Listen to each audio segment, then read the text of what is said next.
যদিও গোটা বিশ্বে মুসলমানেরা মার খায়, কিন্তু বিজয় হবে ইসলামের, ঠিক কিনা? স্যামুয়েল হান্টিংটন একটা বই লিখেছে, দ্য ক্ল্যাশেস অফ সিভিলাইজেশন, সভ্যতার সংঘাত। সেখানে তিনি দেখিয়েছেন এই সভ্যতা, ওই সভ্যতা, ওই সভ্যতা। তিনি বলেছেন পৃথিবীতে অনেক সভ্যতা এসেছে, চলে গিয়েছে, অনেক ধর্ম জেগে উঠেছে, থেমে গিয়েছে। সর্বশেষ এসে গবেষণা করে বলেছে, সর্বশেষ এমন একটা ধর্ম ডমিনেট করবে যেটা এমন ভাবে দাঁড়াবে গোটা বিশ্বের সব রাজকীয় মসনদগুলোকে চুরমার করে তার পতাকা গাড়বে, আর এই পতাকার মধ্যে লেখা থাকবে লা ইলাহা ইল্লাল্লাহ মুহাম্মাদুর রাসূলুল্লাহ। এই ইসলামের বিজয়, এটাকে আর কেউ থামায় রাখতে পারবে না। জোরে কোন ঠিক কিনা? গোটা বিশ্বে সবচেয়ে বেশি নির্যাতিত মুসলমানেরা, ঠিক কিনা? কাশ্মীরে মাইর খায় কে? মুসলমান। ফিলিস্তিনে মাইর খায়, ইরাকে মার খায়, তারপরে মায়ানমারে মার খায়, বাংলাদেশেও মার খায়, চীনের উইঘরে মার খায়। গোটা বিশ্বে মুসলমানেরা মার খায়, কিন্তু সব ধর্মের লোকেরা তাদের ধর্ম রেখে দিয়ে ইসলাম ধর্মের ভেতরে ঢুকে যাচ্ছে। কোন সুবহানাল্লাহ। ইউরোপ আমেরিকাতে এর ধারাবাহিকতা বাড়ছে, প্রতিনিয়ত কালিমা পড়ে লোকজন মুসলমান হচ্ছে। যুবক যুবক ছেলেরা এখন টাকনুর নিচে আর কাপড় পরে না, উপরে কাপড় পরে। তারা দাঁড়িয়ে দাঁড়িয়ে দাড়ি রাখা, টাকনুর উপরে কাপড়, ছোট্ট কোরআনের কপি নিয়ে আর গেঞ্জি পরে দাঁড়ায়। গেঞ্জির পেছনে লেখা থাকে মোহাম্মদ, MUHAMMAD। কি হয়? মোহাম্মদ। তাদের পিছনে, সবার গেঞ্জির পিছনে মোহাম্মদ দেখে খ্রিস্টানদের এই নাম মুখস্থ হয়ে গেছে। খোদ ইউরোপে নাকি বর্তমানে সবচেয়ে জনপ্রিয় নামের তালিকায় রয়েছে মোহাম্মদ। সবচেয়ে জনপ্রিয় ফেমাস নামের তালিকায় এখন ইউরোপে খোদ খ্রিস্টানদের রাজ্যে মোহাম্মদ নামটা সবচেয়ে জনপ্রিয় হয়েছে। গেঞ্জির পিছনে মোহাম্মদ নাম দেখে তাদের কৌতূহল। ঘটনা কি? এই ছেলেরা ভালো ভালো কাজ করে, রাস্তায় ময়লা থাকে, ময়লা ক্লিন করে, কিন্তু কারোর সাথে কথাবার্তা বলে না। গেঞ্জির পিছনে লেখা মোহাম্মদ। তারা বাড়িতে যে গুগল সার্চ ইঞ্জিনে লেখে যে দেখি তো এটা কি, MUHAMMAD। ইন্টারনেটে গুগল সার্চে যখন তারা মোহাম্মদ লেখে, তখন ইন্টারনেটে বিষ্ণু ঈসা ইসলামের জীবনী চলে আসে। তারা অবাক হয়ে জীবনী পড়তে থাকে। অনেকে পড়তে পড়তে চোখের পানি ছেড়ে অশ্রু বিসর্জন করে।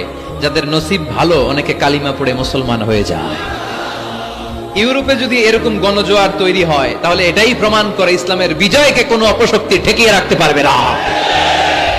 খ্রিস্টানরা যেখানে যে নামাজ পড়ে, ওটারে কি বলে জানেন? গির্জা। ইংরেজিতে বলে চার্চ। এই ইউরোপ আমেরিকাতে ওরা ওদের চার্চ বা গির্জাগুলো বিক্রি করে দিচ্ছে। এর কারণ, মাসেও একজন আসে না। কথা কয় না? আমরা 5 ওয়াক্ত পড়ি, 3 ওয়াক্ত পড়ি, 2 ওয়াক্ত পড়ি, সপ্তাহে তো হাজিরা দেই। কথা বলেন, কি বার? এই শুক্রবার বা জুমাবারে হাজিরাটা তো দেই। ওদের মাসের পর মাস যায়, কোনো মুসল্লি নাই। খালি ফাদাররা বসে বসে ওখানে পড়তেছে, help us Jesus the son of God, ও গডের ছেলে ঈসা আম করে বাঁচাও, ও গডের বলা ঈসা আম করে বাঁচাও। এই জিকির করতে থাকে। মাগার কোন খ্রিস্টান ওদের ইবাদত গাহে ঢুকে বছরেও একদিন যায় না। তো এই গির্জা দিয়ে ওরা কি করবে? সবাই মিলে এক কাম করে এটা বেচা দেই। মুসলমানেরকে পাইছি শুধু কম দামে কিনে এটার মসজিদ বানায় দেই। সুবহানাল্লাহ। এত আসতে গোটা ইউরোপ আমেরিকার চার্চগুলো now it's changing to mosque. গির্জা থেকে এটা এখন মসজিদ হইতে শুরু করছে। আমাদের সুইজারল্যান্ডে মুসলিম কমিউনিটি আছে, জার্মানিতে আছে, অস্ট্রিয়ায় অনেক বাংলাদেশি, ইটালি আরেক বাংলাদেশ। ইটালিতে প্রোগ্রামের জন্য কমসে কম 50টা প্রোগ্রাম চেয়েছে আমার কাছে, যে হুজুর আপনি যদি আসেন 1 মাসের কমে আইসেন না, তাইলে খবর আছে আপনার। বাংলাদেশের নাকি যত থানা, ইটালিতে ততটা সমিতি আছে। যতগুলো থানা ততগুলো সমিতি, ততগুলো অর্গানাইজেশন। সবাই আমারে ধরে রাখছে, আপনার ইউরোপ সফর করলে ইটালি না আসলে খবর আছে। তো ওখানে এই যখন খ্রিস্টানরা ওদের ইবাদত গাহে যায় না, কম দামে এরা বেচে দেয়, আর এগুলোরে মুসলমানরা পলিশ করে একটা মিনার লাগাই দিয়ে মসজিদ বানায় ফেলে। প্রতিনিয়ত সেখানে আজান হচ্ছে, আল্লাহর ধ্বনি উচ্চারিত হচ্ছে, ইসলামিক সেন্টার হচ্ছে। স্ট্রিট দাওয়া মানে রাস্তায় দাঁড়িয়ে ইয়াং যুবক ছেলেরা দাওয়ার কাজ করে। এখন গণজাগরণ যুবকদের, তাদের কথায় মানুষ আকৃষ্ট হয় বেশি, ঠিক কিনা? রাসূল সাল্লাল্লাহু আলাইহি ওয়াসাল্লাম বলেছেন, আরব দেশে কেউ যদি লাল কপালওয়ালা উট পায়, তার চেয়ে দামি জিনিস আর হয় না। আমরা বর্তমানে কি পাইলে খুশি? কেউ হয়তো BMW পেলে সবচেয়ে খুশি, 1 কোটি টাকার বান্ডিল দিলে খুশি, ডুপ্লেক্স একটা বাড়ি দিয়ে দিলে খুশি, তাই না? কিন্তু আরব দেশে এগুলো পাইলে তারা বেশি খুশি হতো না, তারা লাল কপালওয়ালা উট পেলে খুশি হতো বেশি। বিষ্ণু ঈসা ইসলাম বলেন, তোমার কারণে যদি কেউ অন্য ধর্ম থেকে ইসলামে আসে জাহান্নাম থেকে জান্নাতি হতে পারে, লাল কপালের উট পেলে তোমার যত খুশি হওয়া উচিত তার চেয়ে তুমি বেশি খুশি হয়ে যাবা। এজন্য আমাদের দাওয়াতি কাজ বাড়ানোর দরকার আছে না নাই? উই অল আর দাঈ ইলাল্লাহ, আমরা সবাই দাঈ। দাওয়াতি কাজ আমাদের সবাইকে চালিয়ে যেতে হবে। আমাদের কমিউনিটিতে, আমাদের সমাজে, আমাদের গ্রামে, আমাদের ওয়ার্ক প্লেসে, যে যেই জায়গায় কাজ করি, যে যেই বাজারে ব্যবসা করি, ওইখানে আমার দাওয়াতি কাজ চলবে, ঠিক কি না? আল্লাহর দেয়া ধর্ম, ইসলাম কি বানানো ধর্ম? আমি চাইলেই কি কোরআনের আয়াত চেঞ্জ করতে পারবো? প্রধানমন্ত্রী ডোনাল্ড ট্রাম্প, কোন নবী, পৃথিবীর কেউ কোরআনের একটা আয়াতের চেঞ্জ করার ক্ষমতা রাখে? আয়াত তো দূরের কথা, একটা শব্দ, একটা অক্ষর, একটা নোক্তা। নোক্তা চিনেন? বায়ের নিচে কয় নোক্তা? তায়ের উপরে, সায়ের উপরে, ইয়ার নিচে, এগুলো চেঞ্জ করা যাবে? কথা বলেন। অসম্ভব। কোরআনকে চেঞ্জ করা যায় না। কোরআনের কপি যদি আগুন দিয়ে জ্বালিয়ে দেওয়া হয়, কোরআন শেষ হয়ে যাবে। এরকম পরিকল্পনাও করেছিল ইসলাম বিদ্বেষীরা, ভারতবর্ষ থেকে কিভাবে কোরআন সরানো যায়। তারা প্ল্যান করলো ভারতের কোরআনগুলোর মধ্যে আগুন ধরাই দিবে, তাহলে কোরআন শেষ। তাহলে কি কোরআন শেষ? তারা রিপোর্ট পাঠালো ইংল্যান্ডে, no, it's completely wrong, because they don't just write down the holy Quran in printed copy, they memorise the verses of Quran in their own hearts. তারা শুধু কাগজে কোরআন লিখে ছাপাখানায় ছাপায় না, তারা হেফজখানায় পড়ে পড়ে পড়ে পড়ে সিনার ভিতরে কোরআন ঢুকিয়ে রাখে। যদি আগুন লেগে ধ্বংস হয়ে যায়,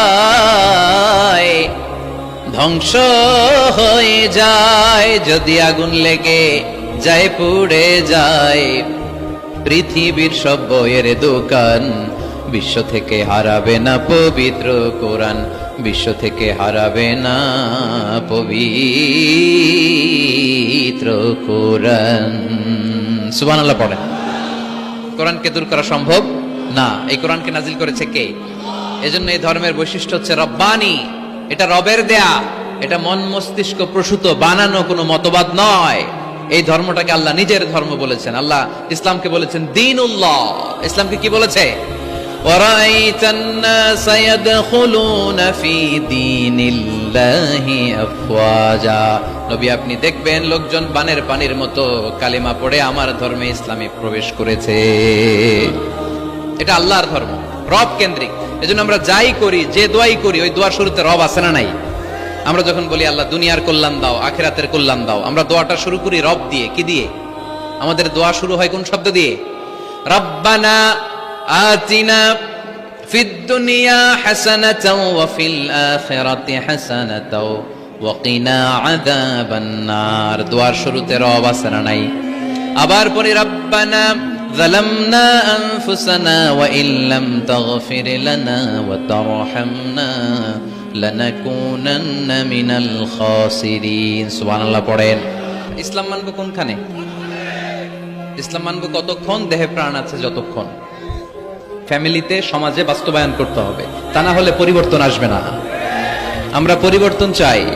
we need change, we have to change, we like change. আমরা এই ঘুণে ধরা সমাজকে কোরআন দিয়ে পরিবর্তন করে দিতে চাই। আমরা বিপ্লবের অংশীদার হতে চাই। আমরা অনাচার মুক্ত সুন্দর সমাজ চাই। সেজন্য এই কথাগুলো, মেসেজগুলো ধারণ করতে হবে, বলতে হবে, শেয়ার করতে হবে, বলতে হবে, শেয়ার করতে হবে, হজম করতে হবে, জীবনে আমল করতে হবে, ঠিক কিনা? তো এইভাবে এই মেসেজগুলো ধারণ করতে হবে, লালন করতে হবে। এবং কোন জায়গায় ভুল করতে চাইলেই আল্লাহর ভয়ে থেমে যেতে হবে, অন্যায় করা যাবে না। কারণ আমি ওয়াদা দিয়েছি, ইসলাম মানবো কোনখানে? না শুধু মসজিদে, মাদ্রাসায়, মাহফিলে, কোনখানে? মনে থাকবে মুসলমান। ইসলাম মানবো কতক্ষণ? পেটে ব্যথা যতক্ষণ। যতক্ষণ পেটে ব্যথা তখন আল্লাহরে ডাকে। পেট ব্যথা নাই, আল্লাহ নাই, এরকম ডাকাইতেছে না? নাই না। সুস্থ অবস্থায়ও ইসলাম মানবো, সুস্থ অবস্থায়ও, দুঃখের দিনেও মানবো, সুখের দিনেও। তাহলে আওয়াজ করে বলেন, ইসলাম মানবো কতক্ষণ? দেহে প্রাণ থাকে যতক্ষণ, ঠিক কিনা? এজন্য রাব্বুল আলামিন বলেন, ومن يبتغ غير الإسلام دينا فلن يقبل منه وهو في الآخرة من الخاسرين। ইসলাম ছাড়া অন্য কোথাও যে শান্তি তালাশ করে, ইসলাম ছাড়া অন্য কোন ধর্ম যে তালাশ করে তার কোনো কিছুই আল্লাহ কবুল করবে না। আর আখেরাতে লোকটা হবে হায় হায় কোম্পানির ম্যানেজার। কি কোম্পানি? মানে হায় হায় করবে, হায় হায় হায় হায় হায়, কি করলাম, কোন নেতার পিছনে ছুটলাম, কেন গানের কনসার্টে গেলাম, কেন মদের আড্ডাখানায় গেলাম, কেন কোরআনের মঞ্চে গেলাম না, কেন তাফসীর মাহফিলগুলোতে বাধা দিলাম, কেন ইসলামের আওয়াজগুলোকে আটকে দিতে চাইলাম। হায় হায় করবে, হায় হায় করবে, আফসোস করবে, কিন্তু সেদিন তাদের আফসোসে কোনো লাভ হবে। Whoever seeks anything except Islam, that will be not accepted and he will be the loser in akhirah. ইসলাম ছাড়া যে অন্য কিছু তালাশ করে সেটা কবুল হবে না, আর সে হবে লুজার। লুজার মানে যে সব হারাইছে, আর গেইনার মানে যে সব পেয়েছে। আমরা কি লুজার হব না গেইনার? মাশাআল্লাহ, এই তো বুঝতে পেরেছেন, আমরা গেইনার হতে চাই। যারা জান্নাতে ঢুকতে পারে তারাই গেইনার, ঠিক কিনা? আমরা এখানে যেমনি একসাথে বসে গেইনার হয়েছি, জান্নাতেও যেন একসাথে বসতে পারে, আল্লাহ তৌফিক দান করো।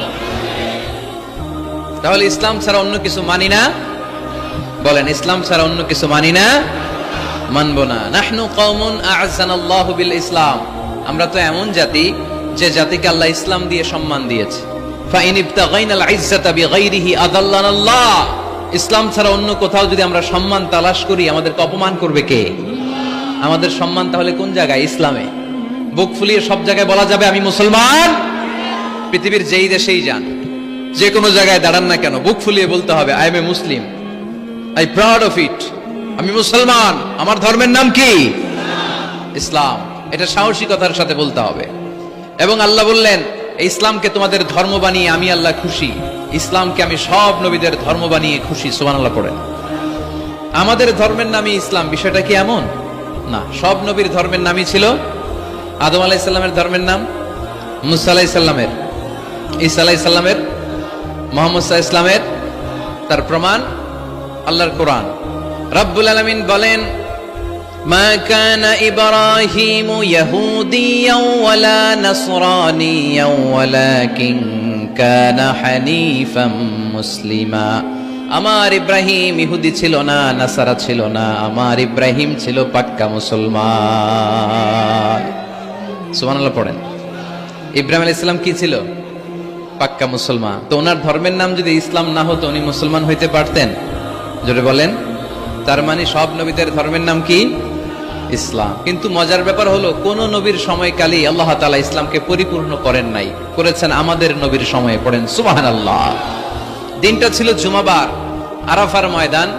বিশ্বনবী ভাষণ দিচ্ছেন। ইন দ্য মিন টাইম আল্লাহ তাআলা কালামুল্লাহ মাজিদের আয়াত নাজিল করলেন, আল ইয়াউমা আকমালতু লাকুম দীনাকুম ওয়া আতমামতু আলাইকুম নি'মাতি ওয়া রাদিতু লাকুমুল ইসলাম দীনা। আজ আমি তোমাদের নিয়ামতকে পরিপূর্ণ করলাম, ইসলামকে পরিপূর্ণ করে দিলাম, কমপ্লিট করে দিলাম। ইসলামকে তোমাদের ধর্ম হিসেবে নির্ধারণ করে আমি আল্লাহ খুশি হয়ে গেলাম। সুবহানাল্লাহ পড়ে। ইসলামকে আমাদের ধর্ম বানিয়ে খুশি কে? কিন্তু আমরা তো খুশি না। আমরা খুশি? কথা বলেন। আপনারা যে খুশি এটাও জোরে কইতে পারলেন না। ইসলামকে ধর্ম হিসেবে পেয়ে আমরা খুশি না বেজার? আমরা খুশি। প্রত্যেক নামাজ শেষে কিন্তু এই ঘোষণাটা দেই, অর্থ বুঝি না তাই বুঝতে পারি না। আমরা বলি প্রত্যেক নামাজের পরে রাদিতু বিল্লাহি রাব্বা ওয়া বিল ইসলামি দীনা ওয়া বি মুহাম্মাদিন রাসূলা। আল্লাহ তোমারে রব হিসেবে পেয়ে আমরা খুশি, নবীকে আমাদের নবী হিসেবে পেয়ে খুশি মুহাম্মদ সাল্লাল্লাহু আলাইহি ওয়াসাল্লামকে, আর ইসলামকে ধর্ম হিসেবে পেয়ে আমরা খুশি। চিল্লায় পড়েন সুবহানাল্লাহ। আল্লাহ নিজেই ঘোষণা দিয়েছেন তোমরা খুশি হও আর না হও, আমি ইসলামের বিজয়কে পৃথিবীতে প্রতিষ্ঠিত করে দেব। গোটা বিশ্বব্যাপী আপনি নিউজ পড়েন, দেখবেন যে প্রতিদিন কালিমা পড়ে লোকজন মুসলমান হয়। এরকম আছে না নাই? এই ইসলামের জয় জয়কার দেখে ইসলাম বিরোধীদের আজকে মাথা গরম, এদের মাথা গরম। এরা চায় না ইসলামের বিজয় হোক। মানুষ পঙ্গপালের মতো ইসলামের দিকে ছুটে চলেছে, ধাবিত হচ্ছে, ঝাঁপিয়ে পড়ছে, ইসলাম এগিয়ে যাচ্ছে, ভিক্টরি সাইনের দিকে ইসলাম ধাবিত হচ্ছে। এটা ওদের সহ্য হয় না। চিল্লায় বলেন ঠিক কিনা?